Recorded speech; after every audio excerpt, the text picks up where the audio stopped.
சிவபுராணம். சந்திரனுக்கு சாபமிட்ட பிரம்மதேவர். சிவபெருமானுக்கும் தாட்சாயினி தேவிக்கும் நடக்க இருக்கும் திருமணத்தை நிறுத்த தட்ச பிரஜாபதி பலவிதமான தடைகளை செய்து கொண்டிருந்த காலத்தில் அத்ரி ரிஷி மற்றும் அனுஷ்யா தேவிக்கு பிறந்த 3 குழந்தைகளில் முதலாவது குழந்தை சந்திரன் ஆவார். இவர் மகாவிஷ்ணுவை நோக்கி பல காலங்கள் தவம் இருந்து பல வரங்களை பெற்று மாவீரனாகவும் மகாராஜனாகவும் வாழ்ந்தார்.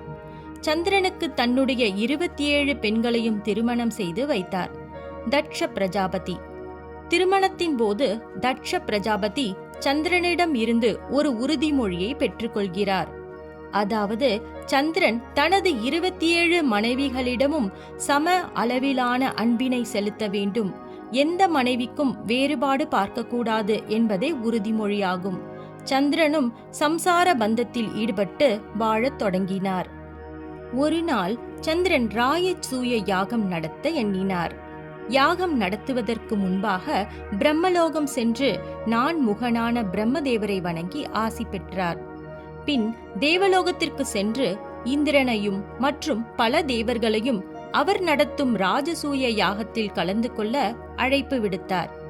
தேவர்களின் குருவான பிரகஸ்பதியை நேரில் கண்டு தான் நடத்தும் யாகத்திற்கு தாங்கள் வந்து முன்னிலை வகித்து யாகத்தை நடத்தி தர வேண்டும் என பணிந்தார்.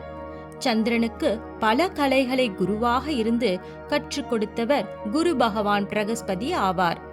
ஆனால் ஏதோ ஒரு காரணத்தால் குரு தன்னால் வர இயலாது எனவும் அதற்கு பதிலாக தனது துணைவியான தாரா தேவியை யாகத்திற்கு அனுப்பி வைப்பதாக கூறினார்.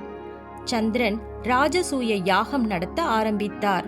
யாகம் நடக்க நடக்க சந்திரனின் அழகும் தேஜஸ்வம் பல மடங்கு அதிகரித்து பரிபூர்ண இளமை பெற்று உயர்ந்தார்.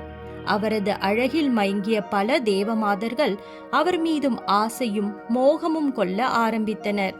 அதில் குருவின் மனைவியான தாரா தேவியும் சந்திரனின் அழகில் மயங்கி அவர் மீது ஆசைப்பட்டார். தேவமாதர்கள் சந்திரனின் மீது மோகம் கொள்வதை அறிந்த தேவர்கள் அவர் மீது பொறாமையையும் அதிருப்தியையும் கொண்டனர்.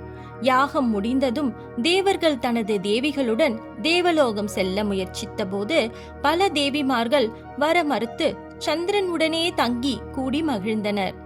அதில் குருவின் மனைவியான தாராதேவியும் ஒருவர். தேவ மங்கையர்கள் சிறிது காலம் கழித்து தேவலோகத்திற்கு சென்றனர். ஆனால் தாராதேவி மட்டும் செல்லவில்லை. முதலில் தயங்கிய சந்திரன் அவரின் அழகில் மயங்கி தன் குருவின் மனைவி என்பதனையும் மறந்து தாராதேவியுடன் கூடி மகிழ்ந்தார். யாகம் முடிந்தும் தாராதேவி வராததால் குரு தன் தூதர்களை அனுப்பி அழைத்து வர சொன்னார். எனினும் தாராதேவி வரவில்லை. குரு சந்திரனிடம் தன் துணைவியை அனுப்பி வைக்கும்படி கேட்டபோது சந்திரன், அவர்கள் வந்தால் அழைத்து செல்லுங்கள், நான் அவர்களை கட்டாயப்படுத்தி அனுப்பி வைக்க மாட்டேன் என்று கூறினார். குரு எவ்வளவோ முயன்றும் தன் துணைவியை அழைத்து போக முடியவில்லை. இறுதியில் இந்த பிரச்சனை சிவபெருமானிடம் சென்றது. சிவபெருமான் சந்திரனை அழைத்து தாராதேவியை குருவுடன் அனுப்பி வைக்கும்படி கூறினார். ஆனால் சந்திரன் சிவபெருமானின் உத்தரவிற்கு கட்டுப்படவில்லை.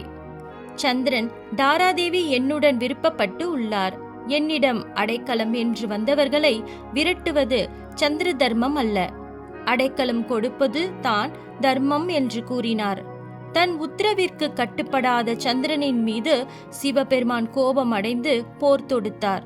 சிவபெருமானுக்கும் சந்திரனுக்கும் ஏற்பட்ட போரினால் இந்த பிரபஞ்சமே பாதிக்கப்பட்டது. பிரபஞ்சத்தில் ஏற்பட்ட அழிவுகளை கண்ட தேவேந்திரன் பிரம்மதேவரிடம் சென்று ஏற்பட்ட அழிவுகளை கூறினார்.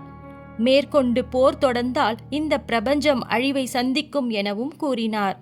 எனவே பிரம்மதேவர் போரின் நிலையையும் அதனால் ஏற்பட்ட விளைவுகளையும் அறிந்து சந்திரனை அழைத்து தாராதேவியை குருதேவருடன் அனுப்பும்படி கூறினார்.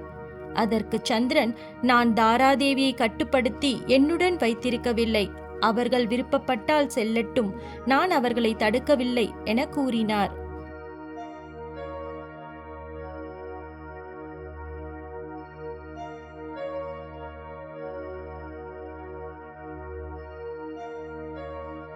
தாராதேவி தன்னுடன் விருப்பப்பட்டு தங்கிவிட்டதால் தன் மீது தவறு ஏதும் இல்லை என சத்திரிய தர்மத்தை பிரம்மதேவருக்கே உபதேசித்தார் சந்திரன்.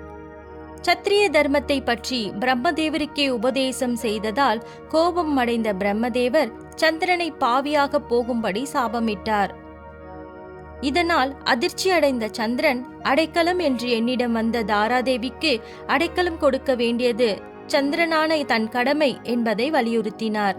இதனால் கோபம் தணிந்த பிரம்மதேவரும் சந்திரன் மீதுள்ள உண்மையை அறிந்து சாபத்திற்கான பரிகாரத்தினை கூறினார். ஓம் நம சிவாய.